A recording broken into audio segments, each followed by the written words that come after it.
Bonjour à tous, bienvenue sur l'antenne de la STL, la voix de la diversité. Vous êtes avec Lydie Manéré dans l'émission Succès dans l'ombre.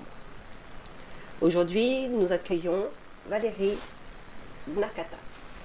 Oh, je suis contente, je l'ai bien dit. Bonjour Valérie, comment vas-tu? Ça va très bien, merci Lydie. Contente d'être parmi nous? Oui, absolument. Ça me fait très plaisir d'être ici. Merci de m'avoir invitée. C'est moi qui te dis merci d'être venue. Alors Valérie, sais-tu pourquoi tu es là? Je crois, oui. C'est pour parler de l'entrepreneuriat. Exactement, de l'entrepreneuriat. Oui. Alors, dis-nous, j'aimerais que tu puisses nous dire d'abord en quelques mots, qui es-tu? C'est ça, donc je suis Valérie Nakata, comme tu l'as dit tout à l'heure. J'ai immigré ici au Québec il y a quelques années, 14 ans exactement. Je suis une mère de famille, mariée, et je me suis lancée en entrepreneuriat il y a 3 ans. D'accord. À Montréal. Ça ira? Ça ira. Donc, tu viens de quel pays? Je viens du Togo, en Afrique de l'Ouest. J'ai grandi là-bas en fait avec toute ma famille et tout. Et très tôt, relativement tôt, à l'âge de 17 ans, j'ai quitté mon pays pour aller étudier en France. Et j'ai fait une partie de mon secondaire là-bas et tout, une partie de l'université. Et après, je suis retournée chez moi au Togo. J'ai un peu traîné mes valises dans la sous-région. J'ai fait un peu la Côte d'Ivoire. Ensuite, les pays limitrophes, là, Togo, Bénin, Ghana et tout ça. Et ensuite, j'ai rencontré l'homme de ma vie, je me suis mariée.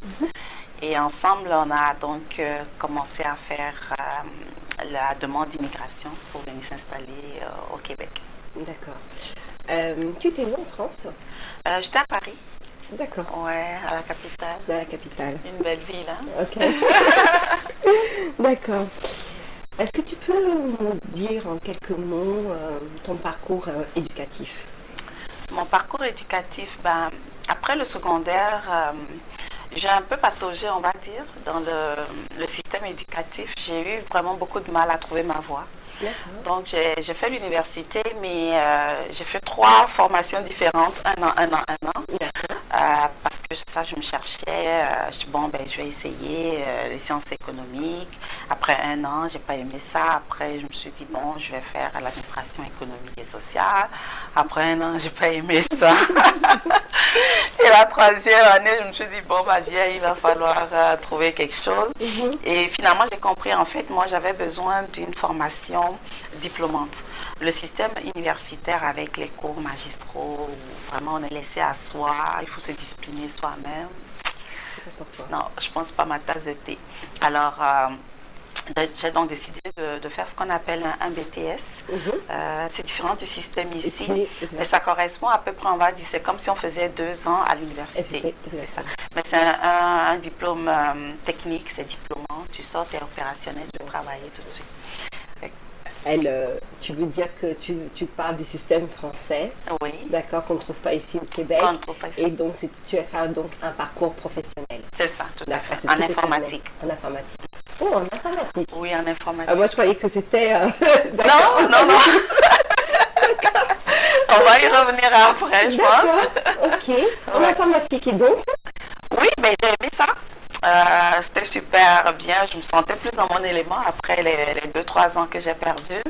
Donc, lorsque j'ai fini, donc, je me suis mise donc, à chercher du travail et tout. J'ai fait toute ma carrière, j'ai 10 ans de carrière en informatique. Même arrivée ici au Canada, je travaillais pour SNC-Lavalin, je travaillais pour Laura Canada, je travaillais pour plusieurs compagnies en tant qu'informaticienne. Eh bien, dis donc, je vois une autre facette de toi. On en apprend tous les jours. Exactement. Oui. Dis-nous, comment s'est passé ton processus d'intégration ici au Québec? Tu quittes l'Afrique, tu pars en Europe, puis tu repars, puis tu te promènes autour de l'Afrique, et puis tu t'en viens t'installer ici au Canada. C'est ça. Donc, comment se passe ton intégration? Arrivé ici, tu déposes enfin mes valises. Voilà. J'ai déposé les clés. Tu as déposé les clés, tes bagages. Donc, comment se passe ton intégration à ce moment-là?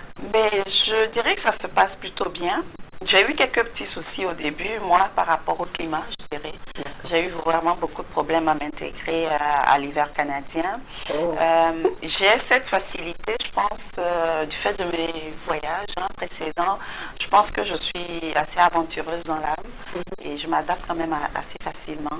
Donc, de changer de pays n'était pas vraiment l'enjeu pour moi. Mais j'ai peut-être mal choisi, moi, ma période pour arriver au Québec. Je suis arrivée en plein mois de janvier. Effectivement. Moins 25, moins 30 degrés. Non, j'ai pas du tout aimé ça. Quand tu quittes, je sais pas, 28, 30 degrés. Exactement, j'étais comme, mais qu'est-ce que je suis venue faire ici? Okay. Puis, c'est ça, mais je suis restée, j'ai fait, je pense, un mois, puis je suis repartie. D'accord. J'ai eu le temps de valider donc ma résidence et tout ça. Puis j'étais comme, je suis pas sûre. Fait que je suis repartie vers l'île Maurice parce que mon mari travaillait là-bas. Il avait un contrat de consultance là-bas. Et donc je suis repartie pour quelques mois, 6 mois, 9 mois. Et là j'ai attendu l'été d'après. Je dis bon, on a les amis ici, tout le monde dit du bien, tout ça. On va se réessayer une deuxième fois. Et là, je suis revenue maintenant au mois de mai. Là, c'était beaucoup mieux. On a vécu l'été ici à Montréal. Ah là, je suis tombée en amour avec Montréal. J'ai découvert les festivals en été, le beau temps. Comment est-ce que le temps change? Quand on voit la masse de neige qu'il y a, on a du mal à croire que ça a fondu. Les arbres ont poussé, c'est devenu vert de partout. J'en revenais pas. Je dis, mais c'est comme deux pays vraiment différents. Et donc, oui, là, vraiment, ça s'est beaucoup mieux passé. Puis on avait quand même la famille ici, les barbecues. Ah, c'était super. Je vois que les barbecues, ça y va. Ça swing. Non, ça c'était bien. On a vraiment beaucoup apprécié ça. Il a fallu passer le deuxième hiver. C'était un peu plus difficile toujours, mais mieux. Parce que l'autre chose aussi, on est passé par la France avant d'arriver au Canada. Fait que moi, je m'étais équipée à Paris en fait. J'ai pris un manteau en France, mais ils ne sont pas équipés. Hein, on l'a beau dire. Mais c'est pas le même hiver. Exactement. C'est pas, on ne comprend pas vraiment lorsqu'on parle de la matière, comment est-ce que la matière, la façon de confectionner les vêtements d'hiver sont différents ici au Québec. On a du mal à l'intégrer tant qu'on ne l'a pas vécu. Exactement. Donc, le deuxième hiver, j'ai tout acheté ici. Toutes mes affaires je ne les ai pas achetées, mais je les gardais pour l'automne et le printemps. D'accord. Puis, tu sais, Paris, la capitale de la mode, c'était des coups plutôt stylés. On se jouait un peu les petites princesses. Fait que, on a pris le côté, on a pris les doudous, on est passé en mode esquimau. D'accord. Et ça allait beaucoup mieux. On avait toujours froid au visage, tout ça, mais au moins on était mieux habillés, voilà, beaucoup plus couverts. Fait que ça s'est beaucoup mieux passé. D'accord. Est-ce que tu as rencontré des difficultés? Des difficultés, là je parle plutôt par rapport à la culture, puisque là tu quittes une culture, la culture africaine, c'est ça. et tu passes à la culture québécoise. Est-ce que tu as rencontré des difficultés? Moi je me rappelle, moi qui suis française, j'entendais des Québécois qui me parlaient, puis je disais... Pardon? Bon, puis, surtout quand on dit en fin de conversation, bonjour. Oui, bonjour, mais puis la personne... Au revoir, en fait, c'est ça, oui. Jusqu'à aujourd'hui, j'ai toujours encore des difficultés avec ça, donc est-ce que toi, tu... Oui, absolument. Alors, j'ai plein de petites anecdotes comme ça. Moi, déjà, là, le bienvenu pour dire merci, jusqu'à aujourd'hui, ça me peut toujours tiquer, ok? Après, j'ai compris que c'était de l'anglicisme, mais moi, quand je venais au Québec, pour moi, c'est un pays francophone, une province francophone. Fait que je m'attendais vraiment, j'étais habituée à parler le français de France. C'est sûr, la langue a posé un petit problème et ça m'a pris un peu de temps pour l'intégrer et même pour le parler. Aujourd'hui, oui, je le parle, je me surprends souvent à me dire, ça se peut-tu Exactement, moi aussi. Et d'ailleurs, quand j'appelle la famille au pays et que je parle de même, on me dit, mais qu'est-ce que tu racontes là? Je dis, non, je te parle, c'est le français québécois, fais pas attention. Fait que c'est ça. Mais tu sais, Lydie, j'ai raté deux emplois comme ça à cause de mon intégration, je dirais. Je me pensais intégrée. Mais en fait, je ne l'étais pas tant que ça. Parce que je l'ai compris vraiment beaucoup plus tard. Je pense après une semaine ils se sont séparés de moi. D'accord. Et j'étais un peu frustrée, je ne comprenais pas. Pour moi, ça se passait bien quand je rentrais à la maison. Je racontais, non, c'est plutôt bien, j'aime bien. Je pense que je travaille bien, regardez. Puis une semaine après, on dit, non, Valérie, je pense que ça ne fera pas l'affaire. Et tout. Je sais pas, mon mari me dit, mais qu'est-ce qui s'est passé? Je dis, mais je sais pas, je comprends pas pourquoi ils m'ont chassé, j'ai rien compris. La deuxième fois aussi, c'était pareil. Puis là, je me suis dit, il faut faire une introspection. Il doit y avoir quelque chose qui ne va pas avec toi. Et tout. Fait que j'ai rappelé mon ancien employeur, ma manager. Puis je lui ai demandé, pour m'aider à trouver un autre emploi, est-ce qu'elle peut, ça va m'aider si elle pouvait me dire exactement c'était quoi le problème, pourquoi est-ce qu'ils ne m'ont pas gardé. Puis elle m'a dit, ben, Valérie, on trouvait que tu n'étais pas assez intégrée. Tu étais très dans ton coin, tu es trop à part, tu t'intégrais pas assez à l'équipe. Je dis,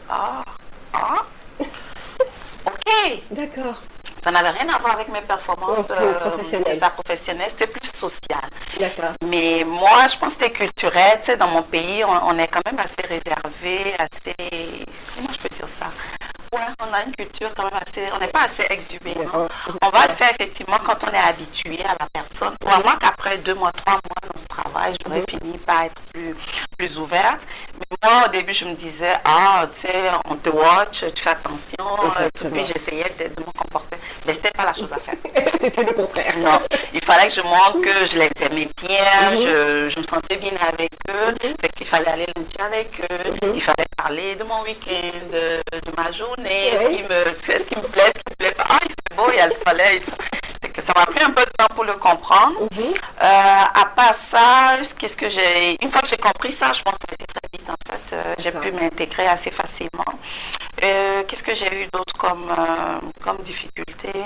Non, j'ai compris la langue après, puis le stress. J'ai eu un peu de mal à gérer le stress. Quel genre de stress? Le stress quotidien au travail. D'accord. Parce que venant de l'Europe, on sent beaucoup plus le système pour travailler en Amérique du Nord est différent. Bien sûr. C'est quand on était en France, on nous parlait vraiment du système américain qui était vraiment capitaliste, axé sur le résultat, voilà, le profit, il fallait les performances et tout ça. Je l'ai vraiment senti quand je suis arrivée parce que quand je travaillais en France, par exemple, je ne devais pas forcément, on ne comptait pas exactement combien de cas que j'ai traités, combien de clients que tu as reçus, combien d'argent tu as ramené à la fin du trimestre et tout ça, les chiffres d'affaires et tout. Ici, je l'ai senti. Et puis, c'est ça, il fallait faire un peu comme une mise à jour là au niveau du mindset pour vraiment se mettre à produire, comme on dit. Okay. Et c'est ça. Et pourtant, c'était une belle expérience. Oui, absolument, parce que j'ai appris à me dépasser dans ça. Je trouve qu'on se découvre. Je me suis surprise, moi, à faire des chiffres que on m'aurait demandé 2-3 ans plus tard. Je me suis dit, je ne suis pas capable de faire ça. D'accord. Fait que oui, finalement, c'était une belle expérience. D'accord. Dis-nous, est-ce que tu peux nous dire qu'est-ce qui t'a poussée en tant que femme, en tant que mère et en tant qu'épouse, à devenir une femme entrepreneuse? Qu'est-ce qui m'a poussée Parce que c'est pas comme tu m'as expliqué que tu as travaillé ici. C'est ça, d'accord, ouais. Parce que on s'entend qu'en tant qu'immigrés, nouveaux arrivants, dans certaines situations, on se dit qu'on n'a pas d'autre choix que de devenir entrepreneur parce que on se dit que on est trop qualifié, puis on n'a pas envie de faire un travail sous-qualifié. Alors, or que toi, tu n'as pas eu ce problème d'intégration à l'emploi puisque tu as travaillé pour de grandes compagnies ici. Donc, qu'est-ce qui a fait que tu as décidé de quitter ton emploi quotidien pour devenir une femme entrepreneuse? C'est ça. Moi, je dirais vraiment, c'était parce que je recherchais en fait l'équilibre travail-famille. D'accord. Le domaine de l'informatique a cette particularité d'être, on va dire, moi j'appelle ça un travail sans horaire. D'accord. Quand les ordinateurs pètent, là. Il n'y a pas de bébé qui pleure, il faut faire à manger aux enfants et tout ça, non. Et qu'à 2 h du matin, je travaillais sur un système rotatif. Fait qu'on travaillait les soirs, on travaillait les week-ends, on travaillait les nuits. Ah oui, Oui. effectivement. Fait que lorsque la famille a commencé à s'agrandir, c'est devenu quand même un défi pour moi de pouvoir travailler de soir, de nuit, de week-end, quand c'était mon tour. Quand c'était 2 jours, ça allait. Quand bien même que je courais tout le temps, parce que ça vient rajouter aussi au stress. Hein. Lorsque la famille a commencé à s'agrandir, on a acheté une maison donc, en banlieue de Montréal. Donc, il fallait prendre le train, il fallait arriver à temps pour la garderie et tout ça. Ça faisait quand même courir pas mal. Mais c'était surtout au niveau de mes horaires. J'ai essayé de négocier avec mon employeur, mais ça n'a pas fonctionné. Et là, j'ai commencé à me dire, bon, entre les enfants et le travail, qu'est-ce qu'il faut choisir? Ils étaient encore quand même assez petits. Fait qu'à ce moment-là, j'ai fait le choix des enfants. Donc, j'ai quitté mon emploi. Je suis restée à la maison pendant 6 mois, 1 an pour m'occuper d'eux. Mais très vite, je ne me sentais pas vraiment à ma place. Quelque chose me manquait. J'étais comme, non, je ne vais pas être, je ne sais pas moi, une mère à la maison, une mère à domicile, une femme au foyer tout le temps. J'ai besoin de bouger, j'ai besoin de me réaliser. Et fait qu'à ce moment-là, je me suis rappelé que j'avais quand même quelques petites idées dans le tiroir, que ce serait peut-être bien de commencer à penser à faire éclore de ces petits projets que j'avais. Fait que mon idée d'entrepreneuriat a germé à ce moment-là. D'accord, mais pourtant, quand on entend tout ce que les entrepreneurs disent, ils disent que c'est mieux d'avoir un travail 8h, 17h, parce que tu sais à quelle heure tu commences, tu sais à quelle heure tu termines, alors que quand tu es entrepreneur, tu travailles 60 heures semaine. Donc là, je me dis, il n'y a pas un conflit avec ton choix du fait que tu voulais trouver l'équilibre travail-famille et puis que là, tu te lances en tant que femme entrepreneur? Ben, c'est parce qu'au début, je ne savais pas. D'accord.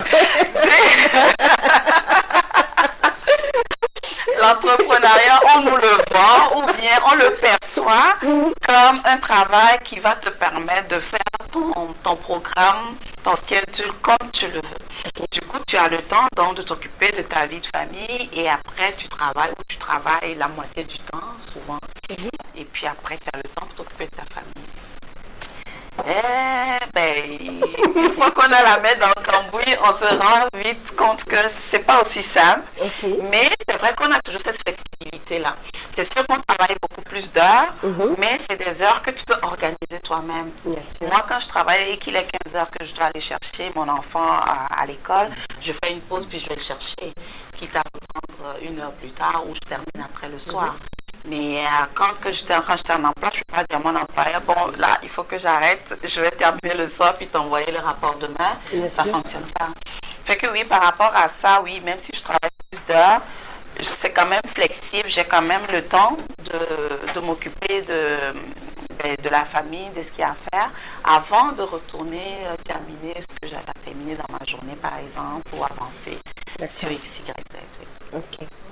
J'aimerais savoir, est-ce que tu peux nous dire, est-ce que tu as rencontré des difficultés pour te lancer? Est-ce que tu as rencontré des difficultés? Quand je dis difficultés, dans le sens que, est-ce que ça a été difficile pour toi, par exemple, de trouver le financement? Est-ce que ça a été difficile pour toi de savoir par quelle étape tu allais passer pour te réaliser? Et puis, quand tu as rencontré des difficultés, comment tu as fait pour les surmonter? Absolument. Des difficultés, oui, j'en ai rencontré plein. C'est quand moi, mon entreprise, par exemple, je l'ai créée vraiment basée sur la passion que j'avais. D'accord. J'avais pas de formation d'entrepreneuriat, je ne sais pas par où commencer, par où terminer, quelles sont les étapes à suivre. J'ai juste voulu suivre en fait ma passion. D'accord. Mais j'ai quand même suivi une formation en entrepreneuriat, lancement d'entreprise avec le SAGE. Et c'était bien. Ça a pu me mettre un peu le pied à l'étrier. Mais tant que tant qu'on est dans le système de formation, on a le vent en poupe, on dit oui, c'est bon, je vais y arriver, c'est bien, tout ça. Une fois que la formation était finie, je me suis retrouvée seule. Je t'avoue que je n'ai pas su par où commencer. Et que j'ai commencé alors, je me suis dit, bon, tant qu'à faire, commence toujours par créer, par faire ce que tu as envie de faire. Et après, on s'ajustera. Donc, une fois que j'ai voulu donc commencer à faire mes créations, très vite, le problème de financement s'est posé. Mhm. J'étais pas vraiment qualifiée pour aller faire une demande de prêt, on va dire, parce que dans ma formation au SAGE, j'avais déjà compris que pour obtenir un prêt, c'est toujours bien d'avoir comme un passé, ok, parce que te laisse pas là en 3 mois ou en 2 mois pour aller demander à quelqu'un de te prêter, je sais pas moi, 10 000, 15 000, 20 000 pour démarrer, s'il n'a pas encore vu ce que tu as fait. Exactement. Et que là, je me dis, bon, il me faut au moins, il t'en fait faire mes preuves pendant 2 ans, 3 ans avant de pouvoir demander du financement. Alors, j'ai dû fonctionner avec du Love Money. Ok. Donc, la famille, les amis, tout ça m'ont aidé à démarrer. Puis, moi-même, quelques petites économies comme ça pour commencer. L'inconvénient, c'est que ça a un peu réfréné. Je n'ai pas pu aller aussi vite que j'aurais voulu. Ça a un peu réfréné mon dynamisme, je vais dire, ma dynamique. Et c'est ça, donc il y a eu ce problème-là, cette difficulté liée au financement et la difficulté liée à la formation. Okay. Parce que oui, la formation du SAGE a été bien pour commencer, mais après, moi j'avais besoin en tout cas d'un suivi stratégique. Comment organiser la vente, comment organiser même mon entreprise. Je veux dire, on a besoin d'un service de comptabilité. Moi, la compta et moi, même si je sais qu'il faut faire la compta, je ne savais pas toujours comment écrire remplir toutes les cases là et tout. Après ça, il fallait penser aux réseaux sociaux, à la visibilité, se faire connaître et tout ça. Donc, tout ce qui tourne autour du marketing. Exactement. Au début, on y va à tâtons. On essaie des choses, ça fonctionne, d'autres qui fonctionnent moins bien. Et c'est ça, ça fait partie des réalités de l'entrepreneuriat. D'accord. Mais dans tout ça là, est-ce que l'entreprise dans laquelle l'entreprise que tu as créée, pardon, oui. Tu avais déjà une formation dedans? Non, pas vraiment. Comme je dis, je suis partie vraiment sur le coup de ma passion, mais j'ai pris des cours aussi. D'accord. Ouais, c'est ça, j'ai dû prendre des cours. D'accord, donc tu n'avais pas, mais tu es allé chercher. Voilà, je suis allée me former. Il fallait surtout que je voulais pas que ça reste vraiment quelque chose comme un hobby, mais je voulais vraiment le faire de façon professionnelle.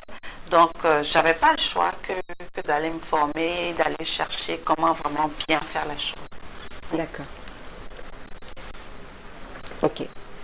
Donc, est-ce que tu peux nous dire quels sont les enjeux de ton activité? Moi, dans mon activité, l'enjeu, il est surtout au niveau de la visibilité. D'accord. C'est quand même un domaine assez concurrentiel. Alors, c'est important de pouvoir se positionner, de pouvoir connaître sa clientèle cible, de se positionner par rapport à elle et voilà, et de s'assurer d'avoir quand même une bonne visibilité. C'est beaucoup de plein feu sur les projecteurs et tout. Fait que finalement, l'argent, c'est le moteur de tout parce que quand on n'a pas assez de financement, on n'a pas les reins solides, c'est difficile de pouvoir gagner en visibilité. Après, c'est important aussi de pouvoir s'entourer des bonnes personnes, des personnes compétentes. Bien sûr. Pour pouvoir faire évoluer la business. D'accord. Est-ce que tu as rencontré des échecs dans ton business? Oui, absolument. Et est-ce que tu peux nous donner un échec et puis nous dire qu'est-ce que tu as appris de cet échec? Par exemple, j'ai perdu beaucoup d'argent au début. Déjà que j'en avais pas. Et c'est ça, j'ai perdu un peu d'argent au début parce que j'investissais dans les mauvais postes au moment où il fallait pas.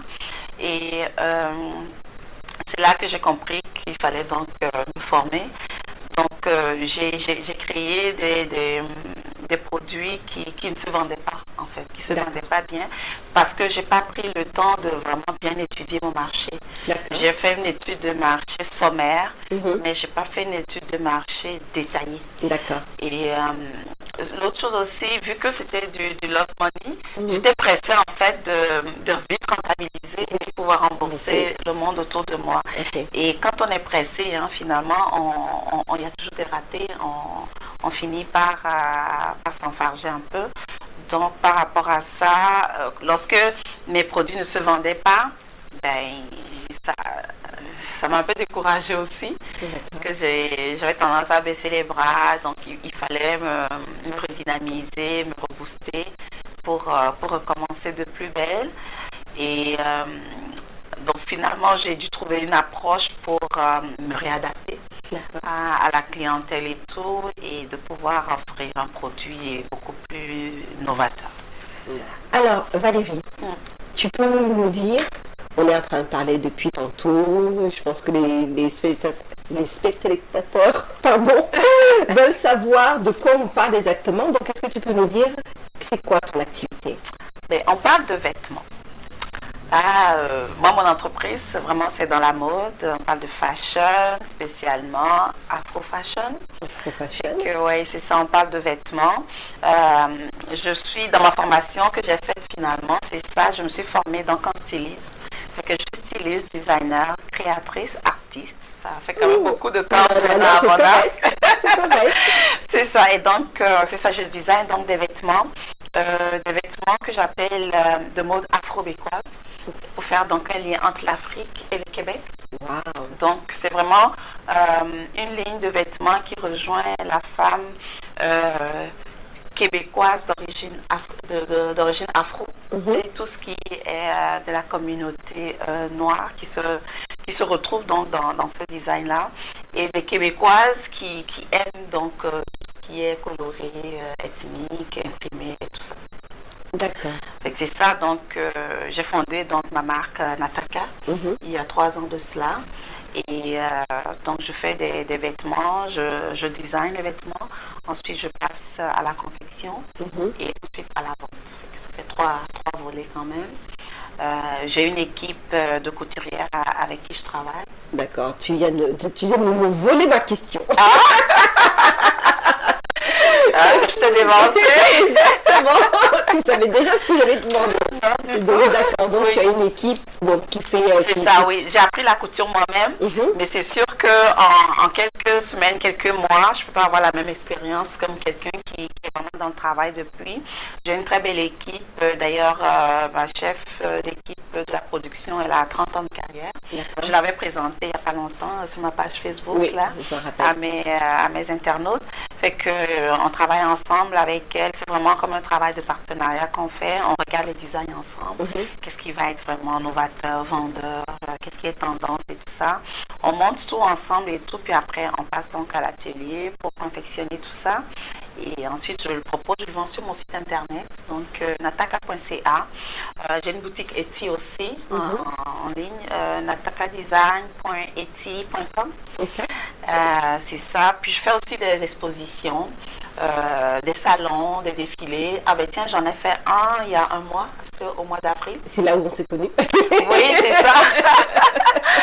J'ai eu le plaisir de te rencontrer donc, au défilé. Ça s'était passé au Centre culturel marocain. C'était quand même assez bien, je pense. C'est pas quand même assez bien. J'ai trouvé ça très bien, merci. J'ai vraiment trouvé que c'était fun. J'ai trouvé que c'était coloré. J'ai trouvé que c'était... tendance. Tendance. À la mesure de tes attentes? Franchement, j'ai été extrêmement surprise. En bien, j'espère? Forcément en bien. non, forcément en bien. Il y a 2-3 articles dans lesquels je me voyais bien aussi d'ailleurs. Tu n'as pas encore acheté, je t'attends. Mais je te dirais que ma préférée, forcément en tant que femme, c'était la robe de mariée. J'ai vraiment aimé sur cette robe de mariée, c'est surtout pour nous les femmes, quand c'est ce moment très précieux là, tu te dis, ah mais non, mais moi j'ai pas envie d'acheter une robe pour une journée là. C'est ça, ouais, et puis là, c'était comme... non, la surprise, le Sunday, comment, la cerise sur le Sunday. Exactement, c'est ça. Non, j'ai trouvé ça tellement fun. Merci. Je me suis dit, waouh. Ouais. Bon, mais c'est ça l'idée, dans le fond. Tu sais, quand je travaillais sur cette robe, je me disais, mais j'ai vécu la même chose, moi. Tu sais, chez nous, on se marie en 2 temps, on va dire. Oui. Il y a le matin où on va à l'église, à la mairie, tout ça, on porte la robe blanche et tout. Puis après, le soir, on fait la soirée vraiment avec la famille et tout ça, avec les amis proches et tout. On danse. Et on a coutume souvent de se changer. Exact. Pour porter une tenue un peu plus traditionnelle. Voilà. Exact. Et depuis, je dirais, les 10-15 dernières années, la tendance est traditionnelle mais modernisée. Et donc, moi, je pensais à ça, puis je me disais, il faut retourner se changer, il faut prévoir 2 vêtements et tout. Ça c'est un peu lourd à gérer tout ça. Exact. Ce serait bien, voilà, de proposer aux mariés d'aujourd'hui un système 2 en 1. Exact. Fait que on est parti donc sur cette idée-là, donc vraiment j'ai développé l'idée derrière et tout, puis avec la couturière, on a ressorti vraiment, je l'appelle comme un joyau, je dirais, et c'est vraiment ça l'idée en arrière. Fait que je suis contente que vraiment le public l'ait compris de la sorte. Et le must de la chose, c'est que finalement, ça reste une robe de soirée qu'on peut reporter à d'autres occasions. Exactement. Fait que vraiment, c'est pour ça que c'est ce qui m'a... Je me suis vue dans la robe, forcément. Ouais. Mais, mis à part la robe, bon, c'était le must du must. C'est ça. Mais ce que j'ai apprécié aussi, c'est quand le couple est passé, j'ai trouvé ça fun d'être capable d'avoir créé aussi bien pour l'homme que pour la femme. Et c'est vrai que des fois, il y a certains couples qui sont tellement symbioses, qui veulent être habillés comme pareil là. Et j'ai trouvé ça tellement cool, tellement fun, que je me suis dit waouh. Mais tu sais, ce style-là, je l'ai développé justement en écoutant, parce que je demande toujours à mes clientes de me donner des suggestions, ce qu'ils pensent de ceci ou cela. C'est en écoutant vraiment mes clientes que l'idée m'est venue. Tu sais, je suis partie sur une base d'habiller les femmes. OK? Mais une fois que tu as habillé les femmes et tout, c'est vrai qu'en ce moment, le wax, c'est très tendance. On est vraiment comme à la recherche d'une identité culturelle qu'on veut afficher de plus en plus. Mais tout en restant, moi personnellement, par exemple, je veux sortir de cette idée de la tenue africaine qui est traditionnelle. Aujourd'hui, on est rendu à un niveau où on peut porter le pagne africain, la tenue africaine, en tout cas, comme pour aller au restaurant, sortir le soir et tout ça. Alors, quand tu as fini d'habiller la femme avec sa petite robe pour aller dîner au restaurant ou au cinéma, ben, le monsieur, lui, il fait quoi? Exactement. Avec son jean et puis sa chemise. Lui aussi, il a envie de se sentir africain, tu sais, de se rappeler ses racines, de porter quelque chose, une touche... tu comprends? Fait que c'est là je me suis dit, mais oui, il faut penser aussi à nos hommes. Et puis là, je fais donc cet ensemble-là. Tu sais, j'aime énormément ce que tu es en train de dire parce que moi, je boude tout le temps. Moi, je boude parce que, oui, nos hommes, on doit se faire belle pour nos hommes, puis on aime être belle naturellement. D'accord, on est des femmes. Mais on a aussi envie de voir nos hommes se faire beau pour nous, tu vois. Et c'est vrai qu'au niveau de la mode, ça tourne plus autour de la femme qu'autour de l'homme, tu vois. Donc toi, tu es pensé aussi à l'homme. C'est ça. Moi, je trouve ça...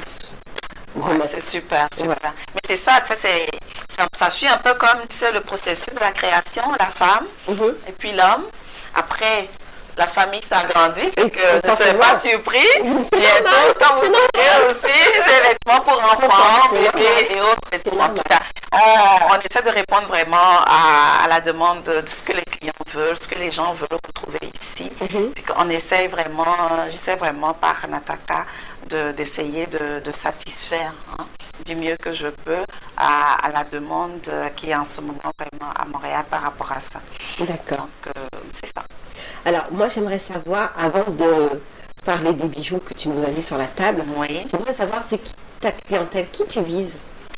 Mais je te dirais que moi, je vise tout le monde. D'accord. C'est vrai que c'est assez coloré, avec des imprimés et tout, mais je rêve vraiment moi, d'habiller la femme québécoise. D'accord. Quand je te dis la femme québécoise, dans toute sa splendeur.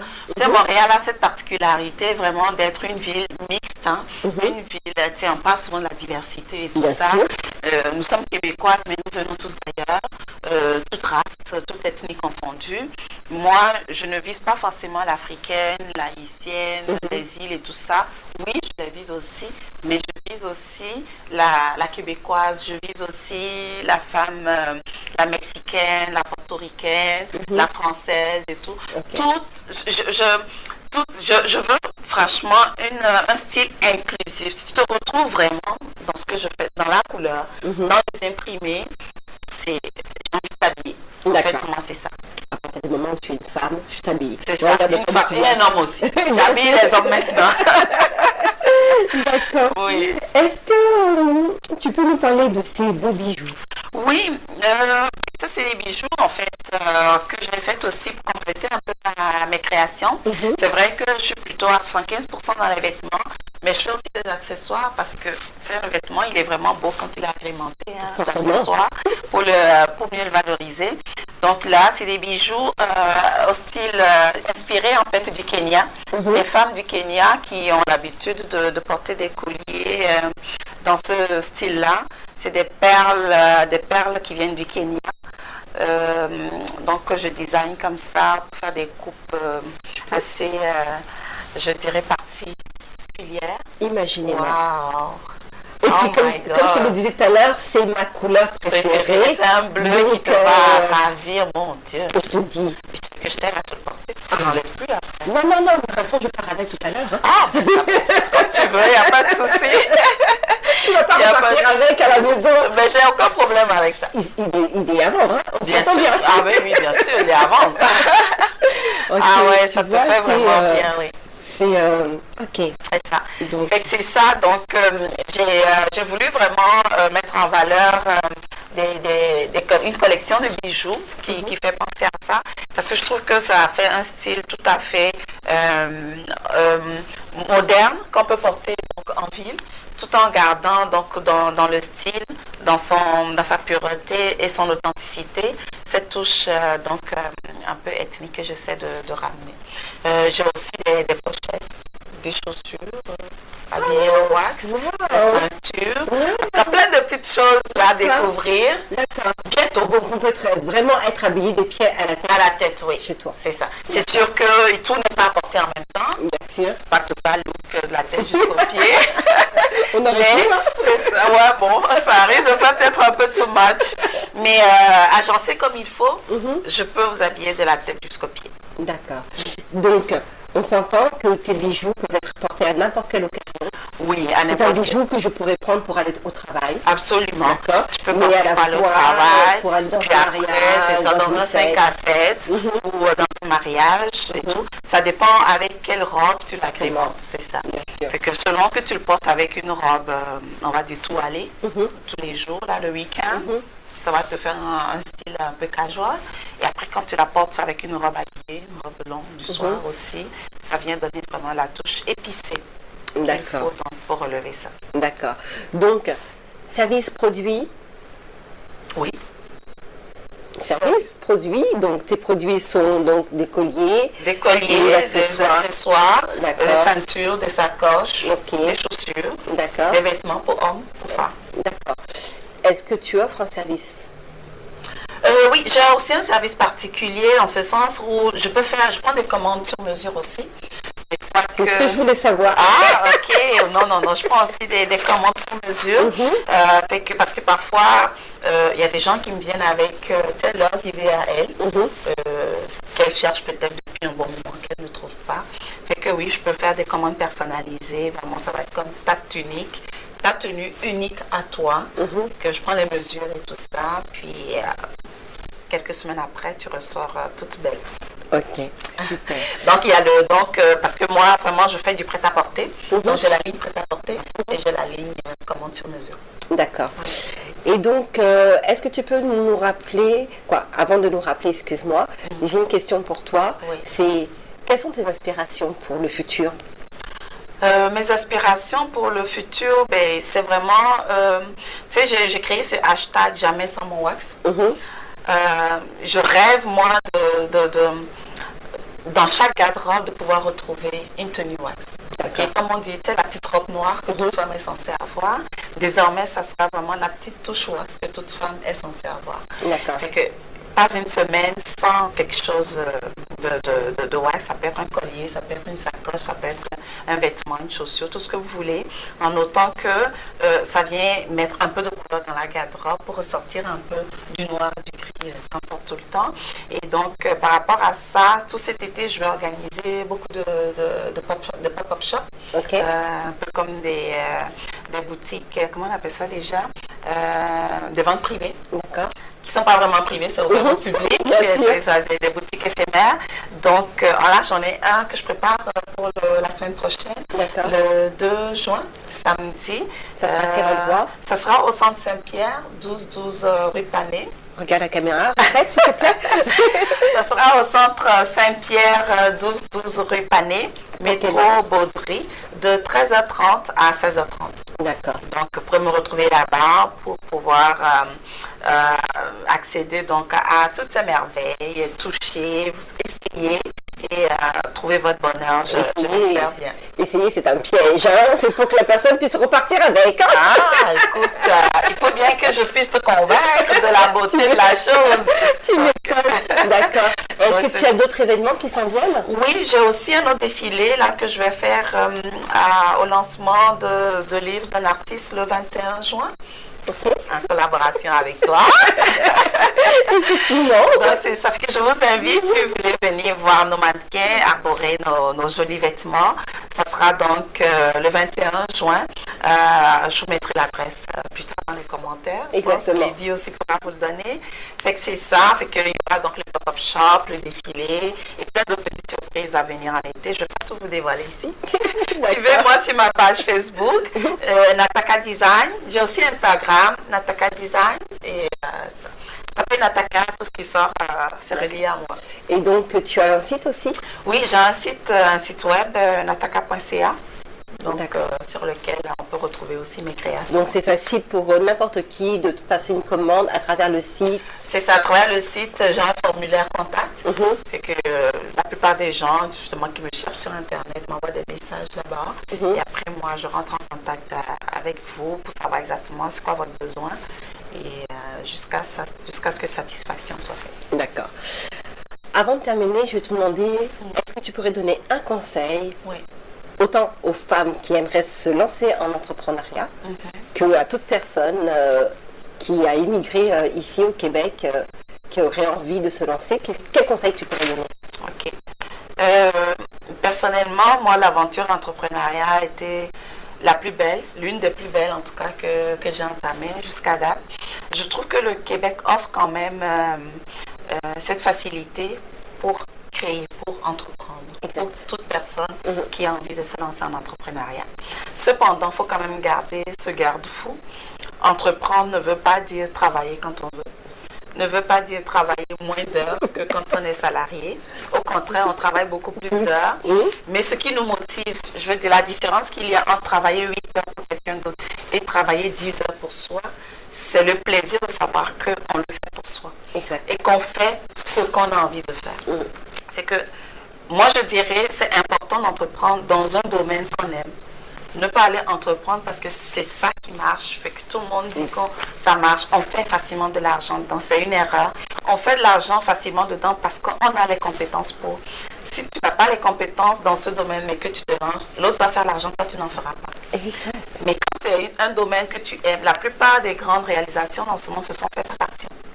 Les gens ne sont pas lancés en entrepreneuriat parce qu'ils voulaient faire l'argent. Le désir de faire l'argent est venu après. Au départ, ils ont suivi une passion, un rêve. Ils voulaient solutionner peut-être un problème, quelque chose.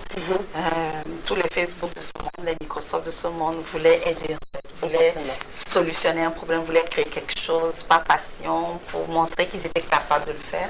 Et après, ils ont vu que je peux le monétiser, je peux faire de l'argent avec. Il faut s'assurer du choix du domaine dans lequel on entreprend et d'attacher Il y en a des turbulences.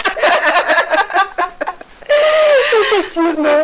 En tout cas, je te remercie d'être venue. Tout le plaisir. D'avoir répondu à cet appel. Oui. Et puis, n'oublie pas de me laisser mon collier. Je te le laisse volontiers. Je peux même t'en laisser 2 autres plus tard. Si jamais, parce que les couleurs sont différentes, tu peux avoir une amie qui va aimer. C'est ma couleur préférée. D'accord. Bon, mais tu le feras tes amis alors. Il n'y a pas de souci. En tout cas, je vous remercie d'avoir suivi notre émission. C'était donc Lydie Manéré sur la STL, la voix de la diversité, dans votre émission Succès dans l'ombre. Au plaisir de vous revoir. Au revoir.